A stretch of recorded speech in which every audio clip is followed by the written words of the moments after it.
त्या दिवशी मीरा रोडला एका हिंदूला मारलं. नंतर आता पण मी कुठला तरी ते माजी खासदार राजन विचारेंचा एक व्हिडिओ पाहिलं, तिथे पण एका हिंदूला मारलेला आहे. एवढा ढोंगणात ताकद आहे ना, जाऊन मोहम्मद अली रोड आणि नल बाजार, भेंडी बाजार मध्ये एका कोणाला तरी दाढी आणि गोल टोपीवाल्याला कानफडीत फडवा ना. ढोंगणात ताकद आहे ना तुमच्या.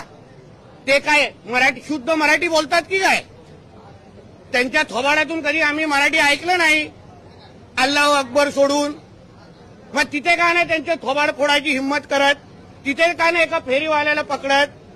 आमच्या कुठल्याही हिंदूला अशा पद्धतीने कोण मारत असेल तर आमचं सरकार नक्की कारवाई करणार. हे हिंदूंनी बसवलेलं सरकार आहे, हिंदुत्वादी विचाराचं सरकार आहे. म्हणून असे कोण काय करत असतील त्यांना मी गाडी देतो ना, जा ना आता नळ बाजारला जाऊन उभा राहा. तो काय तिकडले असलेले फेरीवाले जे मटण विकतायत ते काय मराठी